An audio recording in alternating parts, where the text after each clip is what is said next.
पर ਅਸੀਂ ਅੱਜ ਗੱਲ ਕਰਾਂਗੇ ਇਸ ਖਾਸ ਪੇਸ਼ਕਸ਼ ਦੇ ਵਿੱਚ ਕਨਫਿਊਜ਼ਨ ਨੂੰ ਲੈ ਕੇ, ਕਿਉਂਕਿ ਬਹੁਤ ਸਾਰੇ ਅਦਾਰੇ ਅਜਿਹੇ ਨੇ ਜਿਹੜੇ ਸਰਕਾਰ ਦੇ ਹੁਕਮਾਂ ਤੋਂ ਬਾਅਦ ਇਹ ਕਹਿ ਰਹੇ ਨੇ ਕਿ ਕਨਫਿਊਜ਼ਨ ਵਾਲੀ ਸਥਿਤੀ ਬਣੀ ਹੋਈ ਹੈ।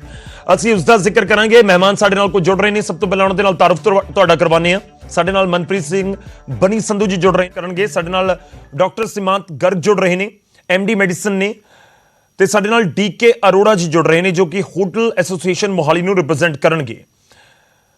ਅਸੀਂ ਆਪਣੇ ਮਹਿਮਾਨਾਂ ਦਾ ਰੁਖ ਕਰਦੇ ਹਾਂ। ਸ਼ੁਰੂਆਤ ਮੈਂ ਕਾਂਗਰਸ ਤੋਂ ਹੀ ਕਰਦਾ ਹਾਂ। ਸੰਧੂ ਸਾਹਿਬ, ਸ਼ੁਰੂਆਤ ਤੁਹਾਡੇ ਤੋਂ ਹੀ। ਪਹਿਲਾ ਸਵਾਲ ਇਹੀ ਹੈ ਕਿ ਦੇਖੋ, ਕੁਝ ਕਨਫਿਊਜ਼ਨ ਵਾਲੀ ਸਥਿਤੀ ਦਾ ਜ਼ਿਕਰ ਹੋ ਰਿਹਾ ਹੈ ਇਸ ਸਮੇਂ, ਖਾਸ ਤੌਰ ਤੇ ਹਸਪਤਾਲਾਂ ਅਤੇ ਜਿਹੜੇ ਰੈਸਟੋਰੈਂਟਸ ਮਾਲਕ ਨੇ ਉਹਨਾਂ ਦੇ ਵੱਲੋਂ। ਮੈਂ ਹਸਪਤਾਲਾਂ ਤੋਂ ਸ਼ੁਰੂ ਕਰਦਾ ਹਾਂ। ਸਰਕਾਰ ਨੇ ਇੱਕ ਡਿਸੀਜਨ ਲਿਆ ਕਿ ਪ੍ਰਾਈਵੇਟ ਹਸਪੀਟਲਸ 75% ਤੱਕ ਜਿਹੜੇ ਬੈੱਡ ਨੇ ਉਹ ਕਰੋਨਾ ਪੇਸ਼ੈਂਟਸ ਦੇ ਲਈ ਰਿਜ਼ਰਵ ਰੱਖਣ। ਇਸ ਨੂੰ ਲੈ ਕੇ ਜਿਹੜੇ ਡਾਕਟਰਸ ਨੇ ਜਾਂ ਜਿਹੜੇ ਪ੍ਰਬੰਧਕ ਨੇ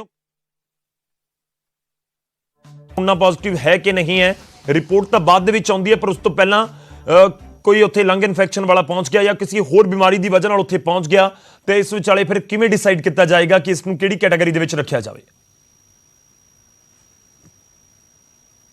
ਇਹ ਤਾਂ ਦੇਖੋ, ਟੈਸਟ ਦੀ ਜਿਹੜੀ ਟੈਸਟਿੰਗ ਦੇ ਮੁਤਾਬਕ ਪਹਿਲਾਂ ਪੇਸ਼ੈਂਟਸ ਨੂੰ ਉਹਦੇ ਵਿੱਚ ਰੱਖਿਆ ਜਾਂਦਾ ਹੈਗਾ, ਕੁਆਰੰਟਾਈਨ ਦੇ ਵਿੱਚ, ਹਸਪੀਟਲ ਦੇ ਵਿੱਚ ਵੀ। ਉਹਦੇ ਹਿਸਾਬ ਨਾਲ ਇਹ ਤਾਂ ਪ੍ਰੋਟੋਕਾਲ ਬਣਿਆ ਹੋਇਆ ਹੈਗਾ।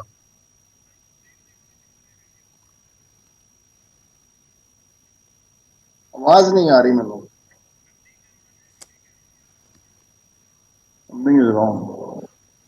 ਸੰਧੂ ਸਾਹਿਬ, ਤੁਹਾਡੀ ਆਵਾਜ਼ ਆ ਰਹੀ ਹੈ ਸਾਡੇ ਤੱਕ? ਹਾਂਜੀ, ਹਾਂ, ਦੁਬਾਰਾ ਆਵਾਜ਼ ਸਾਡੇ ਤੱਕ ਆ ਰਹੀ ਹੈ? ਦੁਬਾਰਾ ਇੱਕ ਵਾਰ।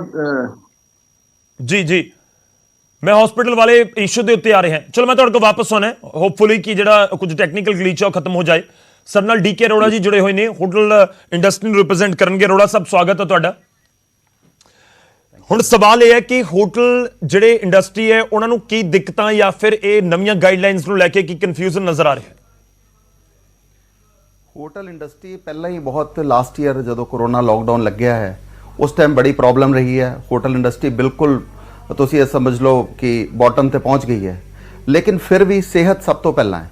ਮੇਰੀ ਤੇ ਸਲਾਹ ਇਹ ਹੈ ਵੀ ਸਿਹਤ ਦਾ ਸਭ ਤੋਂ ਜ਼ਿਆਦਾ ਖਿਆਲ ਰੱਖਿਆ ਜਾਏ, ਕਿਉਂਕਿ ਹੁਣ ਜਿਹੜਾ ਕਰੋਨਾ ਹੈ ਇਹ ਹੋਰ ਜ਼ਿਆਦਾ, ਉਸ ਤੋਂ ਵੀ ਜ਼ਿਆਦਾ ਪ੍ਰੋਬਲਮ ਲੈ ਕੇ ਆਇਆ ਹੈ।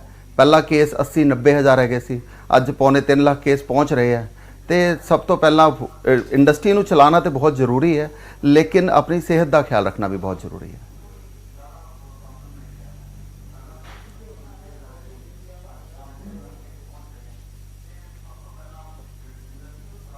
ठीक है सर, मैं तुहाडे कोल वापस आना, पर इस सब दे विचाले जो हस्पतालों का असीं जिक्र कर रहे सी उस दे नाल जिहड़ी जुड़ी खबर है। दरअसल 75% बैड राखवें रखण दे उत्ते स्थिति स्पष्ट नज़र नहीं आ रही प्राइवेट हस्पतालों नूं। इन्हां दे प्रबंधक कह रहे हैं, वो तुहानूं एक बारी पूरा मामला दसदे हैं। डॉक्टर जिहड़े सवाल चुक रहे हैं या कन्फ्यूजन वाली स्थिति का जिक्र कर रहे हैं, वो क्यों कर रहे हैं, उसका असीं जिक्र करांगे। दरअसल प्राइवेट हस्पतालों नूं सरकार ने कहा कि तुसीं 75% तक जिहड़े अपने बैड्स ने, जो 100 बैड ने, तो 75 तुसीं रिजर्व रखो करोना पेशेंट्स लई। दूजिया बीमारियों के मरीजों के नाल बैड ऑलरेडी भरे हुए ने। ये हस्पतालों के वालों तर्क दिता जा रहा है। गाइडलाइनस के उत्ते मोगा के डॉक्टर का एक बयान भी सामने आया। उन्होंने कहा कि सानू गाइडलाइनस बारे बहुती स्पष्टता नहीं है। करोना मरीजों के लिए 75% बैड राखवें करने के जिहड़े हुक्म दिते गए हैं उसनूं लैके की कुछ प्रबंधक कह रहे हैं, तो वो सुणवाने जी। उन्होंने गल करांगे की कहना उन्होंने कि 75% बैड खाली रखने की गल की है पंजाब सरकार ने, की कहना उन्होंने इसमें लैके? मैं इस दीपक जी एक चीज़ जरूर ऐड करना चाहूँगा कि ये सानू बैड उदों तक खाली रखते हैं जो तक गवर्नमेंट की एंबूलेंस पेशेंट छोड़ के नहीं जाएगी। ਜਿਹੜੇ पेशेंट रूटीन हॉस्पिटल आ रहे हैं जिन्होंने लंग इन्फेक्शन हो चुकी है, ਜਿਹੜੇ कि ऑलरेडी फीवर है, कि वो गवर्नमेंट का परमिट लैके आएंगे कि असं उन्होंने परमिट दे के एडमिट करांगे। सानू ना इंडिकेशनस क्लीयर करनिया बहुत जरूरी है। मैं गवर्नमेंट को बार बार अपील करना चाहना है, प्राइवेट हॉस्पिटल्स जिन्ना काम कर रहे हैं ना इस टाइम होर कोई रीजन एरिया काम नहीं कर रहा। एक मीडिया तो एक private hospitals doctors last year corona तो लैके हुण तक कोई भी डॉक्टर एजा नहीं होएगा जिहड़ा कि घर बैठा होएगा जिन्हें काम नहीं किया होएगा। सर वो कैप्टन साहब का दूरदृष्टि बहुत अच्छी हैगी है। फिलहाल तो कमी नहीं है, पर इन फ्यूचर ਅਗਰ ਆਈ ਸਟੇਟਸ ਰਿਹਾ ਤਾਂ ਉਹਦੀ ਕਮੀ ਆਣੀ ਸ਼ੁਰੂ ਹੋ ਜਾਏਗੀ। ਅਗਰ ਅੱਜ ਪਲਾਂਟ ਬਾਰੇ ਸੋਚਿਆ ਹੈ ਤੇ ਉਹ 10 15 20 ਦਿਨ ਮਹੀਨਾ ਲੱਗ ਜਾਣਾ ਉਹਦੀ ਵਰਕਿੰਗ ਪ੍ਰੋਪਰ ਆਉਣ 'ਚ, ਕਿਉਂਕਿ ਉਹਦੇ ਲਈ ਸਿਲੰਡਰਸ ਪਲਾਂਟ ਇਸਟੈਬਲਿਸ਼ ਕਰਨਾ, ਪ੍ਰੋਡਕਸ਼ਨ ਫਿਰ ਸਪਲਾਈ ਚੇਨ ਬਣਾਉਣਾ, ਉਹ ਸਾਰਾ ਇੱਕ ਪੂਰਾ ਸਿਸਟਮੈਟਿਕ ਕੰਮ ਹੈ। ਉਹ ਤਾਂ ਸਾਨੂੰ ਅਗਰ 2 ਪਲਾਂਟਸ ਮਿਲ ਜਾਣ ਪੰਜਾਬ ਨੂੰ ਤਾਂ ਬਹੁਤ ਅੱਛੀ ਗੱਲ ਹੈਗੀ ਹੈ। ਦੀਪਕ ਸਿੰਘਲਾ, ਨਿਊਜ਼ 18 ਮੋਗਾ। ਅਸੀਂ ਚਰਚਾ ਦੀ ਸ਼ੁਰੂਆਤ ਕਰਦੇ ਹਾਂ। ਹੁਣ ਇੱਕ ਵਾਰ ਫਿਰ ਤੋਂ ਸਾਡੇ ਨਾਲ ਡਾਕਟਰ ਸਾਹਿਬ ਸੀਮਾਂਤ ਗਰਗ ਜੀ ਵੀ ਜੁੜ ਚੁੱਕੇ ਨੇ। ਡਾਕਟਰ ਸਾਹਿਬ, ਜੇਕਰ ਤੁਸੀਂ ਸਮਝਾ ਸਕੋ ਕਿ ਕਨਫਿਊਜ਼ਨ ਕਿਉਂ ਹੈ ਪ੍ਰਾਈਵੇਟ ਹਸਪੀਟਲਸ ਨੂੰ ਇਸ ਸਮੇਂ? ਕਨਫਿਊਜ਼ਨ ਹੈ, ਸਰਕਾਰ ਡਾਇਰੈਕਟਲੀ ਕਹਿੰਦੀ ਹੈ ਕਿ ਤੁਸੀਂ 100 ਬੈੱਡ ਤੁਹਾਡੇ ਕੋਲ ਹੈਗੇ ਨੇ। ਫੋਰ ਐਗਜ਼ਾਮਪਲ ਇੱਕ ਪ੍ਰਾਈਵੇਟ ਹਸਪੀਟਲ ਦੇ ਵਿੱਚ ਤੁਸੀਂ 75 ਕਰੋਨਾ ਪੇਸ਼ੈਂਟਸ ਦੇ ਲਈ ਰਿਜ਼ਰਵ ਰੱਖਣੇ ਨੇ। ਇਹ ਵਿੱਚ ਕਨਫਿਊਜ਼ਨ ਕਿੱਥੇ ਨਜ਼ਰ ਆ ਰਹੀ ਹੈ? ਮੈਂ ਇੱਕ ਚੀਜ਼ ਦਾ ਧਿਆਨ ਤੁਹਾਡਾ ਕਰਵਾਉਣਾ ਚਾਹੂੰਗਾ। ਕਹਿੰਦੇ ਜਦੋਂ ਫੌਜੀਆਂ ਨੂੰ ਟ੍ਰੇਨਿੰਗ ਦਿੱਤੀ ਜਾਂਦੀ ਹੈ ਨਾ, ਫਰੰਟ ਤੇ ਭੇਜਿਆ ਜਾਂਦਾ ਫਾਈਟ ਕਰਨ ਲਈ, ਉਹਨਾਂ ਨੂੰ ਸਿਰਫ ਆ ਦੱਸਿਆ ਜਾਂਦਾ ਤੁਸੀਂ ਜਿੱਤਣਾ ਹੈ ਤੇ ਜਿੱਤ ਕੇ ਆਣਾ ਹੈ ਬਸ, ਠੀਕ ਹੈ। ਬੰਦੂਕ ਕਿਵੇਂ ਚਲਾਣੀ ਹੈ ਤੇ ਕਿੰਨੀਆਂ ਗੋਲੀਆਂ ਚਲਾਣੀਆਂ ਹੈ, ਗੋਲਾ ਕਿਵੇਂ ਵਿੱਚ ਪਾਣਾ, ਉਹਨਾਂ ਨੂੰ ਸਿਖਾਉਣ ਦੀ ਲੋੜ ਨਹੀਂ ਹੈ। ਆਈ ਡਾਕਟਰਸ ਪ੍ਰੋਫੈਸ਼ਨ ਨੂੰ, ਪ੍ਰਾਈਵੇਟ ਪ੍ਰੈਕਟਿਸ ਜਿਹੜੇ ਹਸਪੀਟਲਸ ਹੈਗੇ ਹੈ ਜਿੰਨੇ ਵੀ ਬਣੇ ਹੋਏ ਹੈ, ਸਭ ਨੂੰ ਇੱਕ ਓਥ ਦੇ ਕੇ ਡਿਊਟੀ ਤੇ ਬਿਠਾਇਆ ਜਾਂਦਾ ਹੈ ਕਿ ਤੁਸੀਂ ਆਪਣੇ ਪੇਸ਼ੈਂਟ ਦਾ ਬੈਸਟ ਇੰਟਰਸਟ ਤੁਸੀਂ ਕਿਵੇਂ ਵਾਚ ਕਰ ਸਕਦੇ ਹੋ, ਆਪਣੇ ਪੇਸ਼ੈਂਟ ਨੂੰ ਕਿਵੇਂ ਠੀਕ ਕਰ ਸਕਦੇ ਹੋ, 100% ਆਪਣੇ ਪੇਸ਼ੈਂਟ ਨੂੰ ਦੇਣ ਦੀ ਕੋਸ਼ਿਸ਼ ਕਰੋ। ਮੈਂ ਸਰਕਾਰ ਨੂੰ ਇੱਕ ਚੀਜ਼ ਜ਼ਰੂਰ ਕਹਿਣਾ ਚਾਹੁੰਦਾ ਕਿ ਪ੍ਰਾਈਵੇਟ ਹਸਪੀਟਲਸ ਵੱਲੋਂ, ਪ੍ਰਾਈਵੇਟ ਪ੍ਰੈਕਟੀਸ਼ਨਰਸ ਵੱਲੋਂ ਬਿਲਕੁਲ ਨਿਸ਼ਚਿੰਤ ਰਹੋ। ਨਾ ਪਿਛਲੇ ਸਾਲ ਨਾ ਇਸ ਸਾਲ ਕੋਈ ਕੰਪਲੇਂਟ ਆਉਣ ਦਿੱਤੀ ਹੈ ਕਿਸੇ ਨੇ, ਨਾ ਹੀ ਇਸ ਸਾਲ ਕੋਈ ਕੰਪਲੇਂਟ ਆਉਣ ਦਊਗਾ। ਮੇਨ ਮੁੱਦਾ ਬੈੱਡਾਂ ਦਾ ਨਹੀਂ ਹੈਗਾ, ਮੇਨ ਮੁੱਦਾ ਸਪਲਾਈ ਦਾ ਹੈਗਾ। ਸਾਨੂੰ ਸੜਕ ਤੇ ਪਾ ਕੇ ਵੀ ਪੇਸ਼ੈਂਟ ਟ੍ਰੀਟ ਕਰਨੇ ਪਏ ਨਾ, ਅਸੀਂ ਉਹ ਵੀ ਟ੍ਰੀਟ ਕਰਨ ਦੀ ਕਾਬਲੀਅਤ ਰੱਖਦੇ ਹਾਂ। ਆਹ ਪ੍ਰੋਬਲਮ ਅੱਜ ਨਹੀਂ ਆਈ, 84 85 ਚ ਵੀ ਇੱਕ ਵਾਰ ਇਹਦਾ ਹੀ ਕੁਝ ਵਾਇਰਸ ਆਇਆ ਸੀਗਾ। ਆਈ ਵਾਸ ਸਮਾਲ, ਮੈਂ ਆਪਣੇ ਫਾਦਰ ਨੂੰ ਉਦੋਂ ਕੰਮ ਕਰਦੇ ਦੇਖਿਆ ਹੈਗਾ। ਐਕਸਟਰਾ ਬੈੱਡ, ਟੈਂਟਸ ਤੇ ਬੈੱਡ ਲੈ ਕੇ ਅਸੀਂ ਉਦੋਂ ਕੰਮ ਕੀਤਾ ਇਹਨਾਂ ਨੇ। ਇਸ ਕਰਕੇ ਪ੍ਰਾਈਵੇਟ ਹਸਪੀਟਲਸ ਵੱਲੋਂ ਬਿਲਕੁਲ ਨਿਸ਼ਚਿੰਤ ਰਹੋ। ਜਿਹੜਾ ਮੇਨ ਕੰਸਰਨ ਹੈਗਾ, ਕੰਸਰਨ ਪੇਸ਼ੈਂਟ ਦੀ ਟ੍ਰੀਟਮੈਂਟ ਪ੍ਰੋਫਾਈਲ ਦਾ ਕੰਸਰਨ ਹੈਗਾ ਕਿ ਸਾਨੂੰ ਰੈਮਡੇਸਿਵਿਰ ਇੰਜੈਕਸ਼ਨਸ ਦੀ ਅਵੇਲੇਬਿਲਿਟੀ ਨਹੀਂ ਹੋ ਪਾ ਰਹੀ ਇੱਥੇ, ਟੋਸਿਲਿਜ਼ੁਮੈਬ ਇੰਜੈਕਸ਼ਨਸ ਦੀ ਅਵੇਲੇਬਿਲਿਟੀ ਨਹੀਂ ਹੋ ਪਾ ਰਹੀ। ਅਗਰ ਉਹ ਇੰਜੈਕਸ਼ਨਸ ਨਹੀਂ ਮਿਲेंगे ਨਾ ਬੈੱਡ ਤੇ, ਪੇਸ਼ੈਂਟ ਅਗਰ ਤੁਸੀਂ ਪਾ ਵੀ ਲਿਆ, ਆਕਸੀਜਨ ਦੇ ਵੀ ਦਿੱਤੀ, ਪੇਸ਼ੈਂਟ ਦਾ ਸਰਵਾਈਵਲ ਨਹੀਂ ਹੋ ਪਾਣਾ। ਤੇ ਮੇਰੀ ਆਈ ਰਿਕੁਐਸਟ ਹੈ, ਜ਼ਰੂਰੀ ਚੀਜ਼ਾਂ ਉਸ ਦੀ ਸਪਲਾਈ ਨਹੀਂ ਹੋ ਰਹੀ, ਉਹਦੀ ਸਪਲਾਈ ਨਹੀਂ ਹੋ ਰਹੀ। ਪ੍ਰਾਈਵੇਟ ਹਸਪੀਟਲਸ ਵੱਲੋਂ ਬਿਲਕੁਲ ਨਿਸ਼ਚਿੰਤ ਰਹੋ। ਕੋਈ ਹਸਪੀਟਲ, ਕੋਈ ਡਾਕਟਰ ਆਪਣੀ ਡਿਊਟੀ ਤੋਂ ਕਦੀ ਨਹੀਂ ਭੱਜੇਗਾ, ਨਹੀਂ ਭੱਜ ਸਕਦਾ ਹੈਗਾ ਉਹ। ਨਹੀਂ ਡਾਕਟਰ ਸਾਹਿਬ, ਮੈਨੂੰ ਨਹੀਂ ਲੱਗ ਰਿਹਾ ਕਿ ਸਰਕਾਰ ਕੋਈ ਇਸ ਤਰੀਕੇ ਨਾਲ ਤੁਹਾਡੇ ਉੱਪਰ ਕੁਐਸਚਨ ਕੋਈ ਖੜਾ ਕਰ ਰਹੀ ਹੈ, ਖਾਸ ਤੌਰ ਤੇ ਪ੍ਰਾਈਵੇਟ ਹਸਪੀਟਲਸ ਦੇ ਉੱਤੇ। ਪਰ ਸਵਾਲ ਇੱਕ ਹੋਰ ਰਹੇਗਾ ਕਿ ਤੁਸੀਂ ਸਪਲਾਈ ਕਿਸ ਦੀ ਜ਼ਿਕਰ ਕਰ ਰਹੇ ਹੋ, ਆਕਸੀਜਨ ਦੀ ਜਾਂ ਫਿਰ ਕੋਈ ਤੁਹਾਡੇ ਕੋਲ ਹੋਰ ਮੈਡੀਸਿਨ ਦੀ ਸਪਲਾਈ ਨਹੀਂ ਹੈਗੀ ਹੈ? ਕਿਉਂਕਿ ਤੁਸੀਂ ਇੰਜੈਕਸ਼ਨ ਦਾ ਜ਼ਿਕਰ ਕਰ ਦਿੱਤਾ, ਰੈਮਡੇਸਿਵਿਰ ਦਾ, ਉਹ ਬਹੁਤ ਜ਼ਿਆਦਾ ਯੂਜ਼ ਹੋ ਰਿਹਾ ਹੈ, ਜਾਂ ਹਰ ਪੇਸ਼ੈਂਟ ਨੂੰ ਲਗਾ ਰਹੇ ਹੋ ਤੁਸੀਂ? ਸਰ, ਰੈਮਡੇਸਿਵਿਰ ਇੰਜੈਕਸ਼ਨ ਹਰ ਪੇਸ਼ੈਂਟ ਨੂੰ ਨਹੀਂ ਲੱਗਦਾ। ਰੈਮਡੇਸਿਵਿਰ ਇੰਜੈਕਸ਼ਨਸ ਲਗਾਉਣ ਦੇ ਕੁਝ ਇੰਡੀਕੇਸ਼ਨਸ ਹੈਗੇ। ਜਦੋਂ ਪੇਸ਼ੈਂਟ ਵਾਇਰਲ ਨਿਮੋਨੀਆ ਦੀ ਕੈਟਾਗਰੀ ਚ ਆ ਰਿਹਾ ਹੈ, ਉਹਦੀ ਸੀਟੀ ਸਕੈਨ ਰੇਸ਼ੋ ਬਹੁਤ ਹਾਈ ਆ ਰਹੀ ਹੈ, ਆਕਸੀਜਨ ਪੇਸ਼ੈਂਟ ਮੇਨਟੇਨ ਨਹੀਂ ਕਰ ਪਾ ਰਿਹਾ, ਉਸ ਟਾਈਮ ਤੇ ਰੈਮਡੇਸਿਵਿਰ ਇੰਜੈਕਸ਼ਨ ਲੱਗਦਾ ਪੇਸ਼ੈਂਟ ਨੂੰ। ਨੰਬਰ ਆਫ ਪੇਸ਼ੈਂਟਸ ਜਿਹੜੇ ਆ ਰਹੇ ਆ ਸੇਮ ਪ੍ਰੋਬਲਮ ਦੇ ਆ ਰਹੇ ਆ, because virus is in the air. ਇਸ ਟਾਈਮ ਮਤਲਬ ਹਰ ਬੰਦਾ ਉਸੇ ਚੀਜ਼ ਨਾਲ ਇਨਫੈਕਟ ਹੋ ਰਿਹਾ ਹੈ। ਅਗਰ ਉਹ ਇੰਜੈਕਸ਼ਨ ਲੱਗ ਰਿਹਾ ਤਾਂ ਪੇਸ਼ੈਂਟ 4-4 5-5 ਦਿਨ ਠੀਕ ਹੋ ਰਿਹਾ ਤਾਂ ਆਪਣੇ ਘਰ ਜਾ ਰਹੇ ਹੈ। ਇੰਜੈਕਸ਼ਨਸ ਨਹੀਂ ਲੱਗ ਪਾ ਰਹੇ, ਆਕਸੀਜਨ ਤੇ ਹਸਪੀਟਲ ਪਏ ਹੈ, ਇੰਜੈਕਸ਼ਨ ਅਵੇਲੇਬਲ ਨਹੀਂ ਹੋਇਆ, ਉਹਨਾਂ ਨੂੰ ਲੱਗਿਆ ਨਹੀਂ, ਤਾਂ ਅਸੀਂ ਪੇਸ਼ੈਂਟ ਨੂੰ ਡਿਸਚਾਰਜ ਕਰਨ ਦੀ ਪੋਜੀਸ਼ਨ 'ਚ ਨਹੀਂ ਆ ਰਹੇ। ਮੇਰੀ ਫਿਰ ਪਹਿਲੀ ਵਾਲੀ ਰਿਕੁਐਸਟ ਮੈਂ ਫਿਰ ਰਿਪੀਟ ਕਰਦਾ ਹਾਂ, ਇਸੇ ਇੰਜੈਕਸ਼ਨ ਦੀ ਸਪਲਾਈ ਇੱਕ ਬਿਲਕੁਲ ਸਮੂਥ ਲਾਈਨ ਗਵਰਨਮੈਂਟ ਨਹੀਂ ਅਗਰ ਜਲਦੀ ਅਗਰ ਅਗਲੇ 24 ਘੰਟੇ 'ਚ ਕਰਾਏਗੀ, ਕ੍ਰਾਈਸਿਸ ਕ੍ਰੀਏਟ ਹੋਣਾ ਸ਼ੁਰੂ ਹੋ ਜਾਏਗਾ। ਹੁਣੀ ਨਿਊਜ਼ ਆ ਰਹੀ ਹੈ, ਕੋਈ ਕਹਿ ਰਿਹਾ ਇੰਜੈਕਸ਼ਨ 15,000 ਚ ਅਵੇਲੇਬਲ ਹੈ, ਕੋਈ ਕਹਿ ਰਿਹਾ 12,000 ਚ ਅਵੇਲੇਬਲ ਹੈ। ਜਿਹੜਾ ਤਾਂ ਅਫੋਰਡੇਬਲ ਪਰਸਨ ਹੈ ਖਰੀਦ ਕੇ ਲਗਾ ਲੂਗਾ, ਜਿਹੜਾ ਵਿਚਾਰਾ ਅਫੋਰਡ ਨਹੀਂ ਕਰ ਸਕਦਾ ਉਹ ਕਿਵੇਂ ਆਪਣਾ ਟ੍ਰੀਟਮੈਂਟ ਕਰਾਊਗਾ? ਗਵਰਨਮੈਂਟ ਇੰਜੈਕਸ਼ਨਸ ਦੀ ਸਪਲਾਈ ਵੱਲ ਕੰਸੈਂਟਰੇਟ ਕਰੇ, ਬੈੱਡਾਂ ਦੀ ਬਿਲਕੁਲ ਟੈਨਸ਼ਨ ਨਾ ਲਏ। ਸਾਨੂੰ ਅਗਰ ਮਤਲਬ ਕਿਤੇ ਵੀ ਰੱਖ ਕੇ ਪੇਸ਼ੈਂਟ ਟ੍ਰੀਟ ਕਰਨਾ ਪਿਆ ਨਾ, ਹਸਪੀਟਲ ਆਪਣੀ ਡਿਊਟੀ ਤੋਂ, ਕੋਈ ਹਸਪੀਟਲ ਆਪਣੀ ਡਿਊਟੀ ਤੋਂ ਨਹੀਂ ਭੱਜੂਗਾ।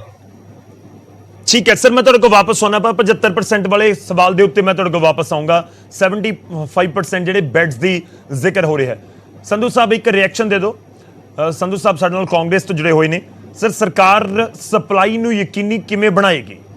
ਆਕਸੀਜਨ ਵਾਲੀ ਗੱਲ ਵੀ ਹੈ ਕੁਝ ਹਸਪੀਟਲਸ ਦੇ ਵਿੱਚ, ਜੇ ਮੈਂ ਗਲਤ ਨਹੀਂ ਤਾਂ ਅੰਮ੍ਰਿਤਸਰ ਦੇ ਇੱਕ ਵੱਡੇ ਹਸਪੀਟਲ ਤੋਂ ਇਹ ਜਾਣਕਾਰੀ ਸਾਹਮਣੇ ਆਈ ਕਿ ਕੁਝ ਸਮੇਂ ਦੇ ਲਈ ਉੱਥੇ ਦਿੱਕਤ ਹੋ ਗਈ ਸੀ ਆਕਸੀਜਨ ਦੀ, ਤੇ ਪ੍ਰਾਈਵੇਟ ਹਸਪੀਟਲਸ ਕਹਿ ਰਹੇ ਨੇ ਕਿ ਤੁਸੀਂ ਸਾਨੂੰ ਲੈ ਕੇ ਚਿੰਤਾ ਨਾ ਕਰੋ, ਅਸੀਂ ਤਾਂ ਆਪਣਾ ਕੰਮ ਕਰ ਰਹੇ ਹਾਂ, ਪਰ ਸਪਲਾਈ ਦੇ ਵੱਲ ਧਿਆਨ ਦਿਓ। ਨਹੀਂ ਗੌਰਵ ਜੀ, ਇਹ ਬਿਲਕੁਲ ਸਹੀ ਗੱਲ ਹੈ ਵੀ ਜਿਹੜੀਆਂ ਮਾਈਨਰ ਇਸ਼ੂਜ਼ ਕੋਈ ਨਾ ਕੋਈ ਕ੍ਰੌਪ ਅਪ ਹੋਈਆਂ ਨੇ ਇਸ ਮੂਵਮੈਂਟ ਜੀ। ਤੇ, ਕਿਉਂਕਿ ਇੱਕਦਮ ਰਸ਼ ਬਹੁਤ ਜ਼ਿਆਦਾ ਹੋਇਆ ਹੈਗਾ ਤੇ ਜਿਹੜਾ ਵਾਇਰਸ ਥੋੜਾ ਜਿਹਾ ਜ਼ਿਆਦਾ ਤੇਜ਼ੀ ਨਾਲ ਫੈਲਿਆ ਹੈਗਾ ਤੇ ਉਦੋਂ ਇਨਫਲਕਸ ਸੀਗੀ ਪੇਸ਼ੈਂਟਸ ਦੀ, ਬਾਹਰੋਂ ਵੀ ਆ ਰਹੇ ਸੀ ਲੋਕ ਜੀ। ਸਰਕਾਰ ਗਵਰਨਮੈਂਟ ਦੇਖੋ ਕਾਫੀ ਜ਼ਿਆਦਾ ਕੰਟਰੋਲ ਤੇ ਰੈਗੂਲੇਸ਼ਨ ਗਵਰਨਮੈਂਟ ਆਫ ਇੰਡੀਆ ਦਾ ਹੋਇਆ ਪਿਆ ਇਸ ਟਾਈਮ। ਈਵਨ ਡਰਗ ਇੰਸਪੈਕਟਰਸ, ਡਰਗਸ ਤੇ ਜਿੰਨਾ ਮੈਡੀਸਨ ਆ ਰਹੀ ਹੈ ਇਹ ਸਾਰੀਆਂ ਫੈਕਟਰੀਆਂ ਤੋਂ ਕੰਟਰੋਲ ਹੋ ਰਹੀ ਹੈਗੀ, ਮੈਨੂਫੈਕਚਰ ਤੋਂ ਡਾਇਰੈਕਟ ਕੰਟਰੋਲ ਹੋ ਰਹੀ ਹੈ। ਗਵਰਨਮੈਂਟ ਆਫ ਇੰਡੀਆ ਜ਼ਿਆਦਾ ਕੰਟਰੋਲ ਰੱਖ ਰਹੀ ਹੈ ਹਰ ਚੀਜ਼ ਤੇ, ਜੀ। ਹਰ ਚੀਜ਼ ਤੇ ਕਿਹਨੂੰ ਅਪਲਾਈ ਕਰਨਾ ਹੈ, ਕਿਹਨੂੰ ਯੂਜ਼ ਕਰਨਾ ਹੈ, ਕਿਵੇਂ ਯੂਜ਼ ਕਰਨਾ ਹੈ, ਕਿੱਥੇ ਯੂਜ਼ ਕਰਨਾ ਹੈ, ਗਵਰਨਮੈਂਟ ਆਫ ਇੰਡੀਆ ਕਰ ਰਹੀ ਹੈ। ਤੁਸੀਂ ਦੇਖਿਆ ਹੋਣਾ ਕਿ ਸੀਐਮ ਸਾਹਿਬ ਨੇ ਵੀ ਔਰ ਹੈਲਥ ਮਿਨਿਸਟਰ ਨੇ ਵੀ ਸਾਰਿਆਂ ਨੇ ਬਾਰ-ਬਾਰ ਅਪੀਲ ਕੀਤੀ ਹੈ ਗਵਰਨਮੈਂਟ ਆਫ ਇੰਡੀਆ ਨੂੰ ਕਿ ਕੁਛ ਨਾ ਕੁਛ ਇਹ ਕੰਡੀਸ਼ਨ ਨੂੰ ਰਿਲੈਕਸ ਕਰੋ ਤਾਂ ਕਿ ਸਪਲਾਈਜ਼ ਮੇਨਟੇਨ ਹੋ ਸਕਣ, ਸਪਲਾਈਜ਼ ਦੇ ਵਿੱਚ ਕੋਈ ਵਿਘਨ ਨਾ ਪੈ ਸਕੇ। ਠੀਕ ਹੈ। ਬਾਰ-ਬਾਰ ਗਵਰਨਮੈਂਟ ਆਫ ਪੰਜਾਬ ਸੈਂਟਰ ਨੂੰ ਕੰਟਰੋਲ ਸੈਂਟਰ ਕਰ ਰਹੀ ਹੈ, ਸੈਂਟਰ ਨੂੰ ਬਾਰ-ਬਾਰ ਕਰ ਰਹੇ ਨੇ। ਦੇਖੋ ਹੁਣ ਵੈਕਸੀਨੇਸ਼ਨ ਦੀ ਵੀ ਹੈਗੀ, ਇਹਨਾਂ ਨੇ ਏਜ ਲਿਮਿਟ ਸੈੱਟ ਕੀਤੀਆਂ ਨੇ, ਹੁਣ ਏਜ ਲਿਮਿਟ ਰਿਲੈਕਸ ਕੀਤੀਆਂ। ਜਦੋਂ ਕਾਂਗਰਸ ਪਾਰਟੀ ਨੇ ਜਾਂ ਰਾਹੁਲ ਗਾਂਧੀ ਜੀ ਨੇ ਇਸ ਅਪੀਲ ਨੂੰ ਬਾਰ-ਬਾਰ ਦੁਹਰਾਇਆ ਹੈਗਾ ਤੇ ਹੁਣ ਜਾ ਕੇ ਗਵਰਨਮੈਂਟ ਉਹਨਾਂ ਦੀ ਅਪੀਲ ਮੰਨਣ ਲੱਗ ਗਈ ਹੈਗੀ। ਸੋ ਕਹਿਣ ਦਾ ਮਤਲਬ ਇਹ ਗਵਰਨਮੈਂਟ ਆਫ ਇੰਡੀਆ ਦੀ ਕਿਤੇ ਨਾ ਕਿਤੇ ਮੈਲ ਫੰਕਸ਼ਨਿੰਗ ਹੈਗੀ ਹੈ, ਥੋੜਾ ਜਿਹਾ ਉਹਨਾਂ ਨੂੰ ਪਾਲਿਸੀ ਨੂੰ ਅਮੈਂਡ ਕਰਨਾ ਚਾਹੀਦਾ ਹੈ। ਔਰ ਇਹ ਜਿਹੜੀ ਸਪਲਾਈਜ਼ ਦੀ ਡਾਕਟਰ ਸਾਹਿਬ ਗੱਲ ਕਰ ਰਹੇ ਨੇ, ਸਪਲਾਈਜ਼ ਦੀ ਚਿੰਤਾ ਜ਼ਰੂਰ ਹੈਗੀ, ਲੇਕਿਨ ਅਸੀਂ ਅਸ਼ੋਰ ਕਰਦੇ ਹਾਂ ਗਵਰਨਮੈਂਟ ਵੱਲੋਂ, ਗਵਰਨਮੈਂਟ ਆਫ ਪੰਜਾਬ ਵੱਲੋਂ, ਸੀਐਮ ਸਾਹਿਬ ਵੱਲੋਂ ਕਿ ਕੋਈ ਇਹੋ ਜਿਹੀ ਪ੍ਰੋਬਲਮ ਨਹੀਂ ਆਉਣ ਦਿੱਤੀ ਜਾਊਗੀ। ਚਲੋ ਠੀਕ ਹੈ ਸਰ। ਜੀ ਜੀ। ਨਹੀਂ ਦੇਖੋ, ਅਗਰ ਦਿੱਕਤ ਆ ਰਹੀ ਹੋ ਤਾਂ ਹੀ ਉਸ ਨੂੰ ਲੈ ਕੇ ਰੇਜ਼ ਕਰ ਰਹੇ ਨੇ ਕੁਐਸਚਨ, ਔਰ ਉਮੀਦ ਕਰਦੇ ਹਾਂ ਕਿ ਜੋ ਤੁਸੀਂ ਦਾਵਾ ਕਰ ਰਹੇ ਹੋ ਉਸ ਦੇ ਉੱਤੇ ਵੀ ਜ਼ਰੂਰ ਇਹ ਚੀਜ਼ ਕਲੀਅਰ ਹੋਵੇ ਕਿ ਦਿੱਕਤ ਨਾ ਉਹਨਾਂ ਨੂੰ ਆਵੇ। ਹਾਂ, ਕੋਈ ਗੱਲ ਨਹੀਂ, ਇਹ ਵੀ ਵਿਲ ਮੈਨੇਜ, ਇਹ ਠੀਕ ਕਰਾਵਾਂਗੇ, ਬਿਲਕੁਲ ਕਰਾਂਗੇ। ਠੀਕ ਹੈ। ਅਰੋੜਾ ਜੀ, ਇੱਕ ਰਿਐਕਸ਼ਨ ਤੁਹਾਡਾ ਚਾਹੂੰਗਾ ਸਰ। ਸਰਕਾਰ ਤੋਂ ਇਸ ਸਮੇਂ ਹੋਟਲ ਇੰਡਸਟਰੀ ਕੀ ਚਾਹੁੰਦੀ ਹੈ, ਸਮਝਾਓ ਜ਼ਰਾ, ਕਿਉਂਕਿ ਬਹੁਤ ਸਾਰੀਆਂ ਚੀਜ਼ਾਂ ਤੁਸੀਂ ਵੀ ਜ਼ਿਕਰ ਕਰ ਰਹੇ ਹੋ, ਬਹੁਤ ਸਾਰੇ ਲੋਕਾਂ ਦਾ ਰੋਜ਼ਗਾਰ ਤੁਹਾਡੇ ਨਾਲ ਜੁੜਿਆ ਹੋਇਆ, ਜਿਹੜੇ ਅਜਿਹੇ ਲੋਕ ਨੇ ਬਹੁਤ ਗਰੀਬ ਪਰਿਵਾਰਾਂ ਦੇ ਨਾਲ ਤਾਲੁਕ ਰੱਖਦੇ ਨੇ, ਉਹ ਵੀ ਹੋਟਲ ਇੰਡਸਟਰੀ ਦੇ ਨਾਲ ਜੁੜੇ ਹੁੰਦੇ। ਕੀ ਤੁਸੀਂ ਇਸ ਸਮੇਂ ਸਰਕਾਰ ਤੋਂ ਸੋਚ ਰਹੇ ਹੋ, ਕਿਉਂਕਿ ਨਾਈਟ ਕਰਫਿਊ ਤਾਂ 8 ਵਜੇ ਤੋਂ ਲਗਾ ਦਿੱਤਾ ਗਿਆ। होटल इंडस्ट्री डाउन पे चल रही है, लेकिन अब जो साडी लेबर क्लास है वापस जा रहा है। फिलहाल एक दिन का लगाया मोहाली ते, लेकिन फर्क जिहड़ा आ रहा है ना, बिजनेस काफ़ी डाउन हो गया है। असी तो पहला तो लेबर नूं करे वापस ना आ जाए, इत्थे ही रुके, बिजनेस चलते रहन। लेकिन मैं दोबारा रिपीट करूँगा, वैक्सीनेशन जरूर होनी चाहिए है, सारिਆਂ ਨੂੰ अवेयर करना चाहिए। बल्कि मैं अपने स्टाफ ਨੂੰ ਸਾਰਿਆਂ ਨੂੰ बार-बार कह रहा भी वैक्सीनेशन कराओ, ਤਾਂ ही कोरोना कंट्रोल होएगा। बिजनेस ਦਾ सरकार ਨੂੰ थोड़ी सहूलियत देनी चाहिए है, कुछ रिबेट मिलना चाहिए है। जो आजकल टैक्सेस लगाए हैं, कुछ टैक्सेस रिबेट आए तो कुछ ਤੇ ਬੈਨੀਫਿਟ ਹੋਏਗਾ। ਚਲੋ ਸਰਕਾਰ ਕਿੰਨਾ ਕੋ ਟੈਕਸਸ ਬਾਰੇ ਸੋਚਦੀ ਹੈ ਜਾਂ ਸੁਣਦੀ ਹੈ, ਉਹ ਇੱਕ ਵੱਡਾ ਸਵਾਲ ਹੈ। ਸਾਡੇ ਨਾਲ ਡਾਕਟਰ ਸਾਹਿਬ ਨੇ। ਡਾਕਟਰ ਸਾਹਿਬ, ਇੱਕ ਬਹੁਤ ਸਮਾਂ ਮੇਰੇ ਕੋਲ ਘੱਟ ਹੈ, 75% ਵਾਲਾ ਫਾਰਮੂਲਾ ਤੁਹਾਨੂੰ ਲੱਗ ਰਿਹਾ ਕਿ ਕਾਰਗਰ ਹੈ ਔਰ ਪ੍ਰਾਈਵੇਟ ਹਸਪੀਟਲਸ ਨੂੰ ਕੋਈ ਦਿੱਕਤ ਤਾਂ ਨਹੀਂ 75% ਵਾਲਾ ਫਾਰਮੂਲਾ ਮੰਨਣ ਦੇ ਲਈ? ਸਰ ਡਾਕਟਰਸ ਦਾ ਹਸਪੀਟਲ, ਡਾਕਟਰਸ ਦੇ ਬੈਡਸ ਸਾਰੇ ਸਰਕਾਰ ਦੇ ਹੈ, ਇਸ ਕੋਈ ਕੁਐਸਚਨ ਨਹੀਂ ਰੇਜ਼ ਹੁੰਦਾ। 75 80 100 ਜੋ ਕहेंगे ਉਹ ਲੋਕਾਂ ਲਈ ਹੀ ਹੈ ਸਾਰੇ ਬੈਡ। ਡਾਕਟਰ ਨੇ ਆਪਣੇ ਕਿਸੇ ਵੀ ਹਸਪੀਟਲ ਨੇ ਬੈਡ ਖਾਲੀ ਰੱਖੇ ਵੀ ਕੀ ਕਰਨੇ ਹੈ। ਮਤਲਬ ਦਿਸ ਇਜ਼ ਦਾ ਟਾਈਮ ਜਦੋਂ ਅਸੀਂ ਕੁਝ ਸਰਵ ਕਰ ਸਕਦੇ ਹਾਂ, ਪ੍ਰੂਵ ਕਰ ਸਕਦੇ ਹਾਂ ਕਿ ਡਾਕਟਰ ਫੈਟਰਨਿਟੀ ਹਮੇਸ਼ਾ ਉੱਥੇ ਖੜੀ ਹੈ ਜਿੱਥੇ ਉਹਦੀ ਰਿਕੁਆਇਰਮੈਂਟ ਹੈ।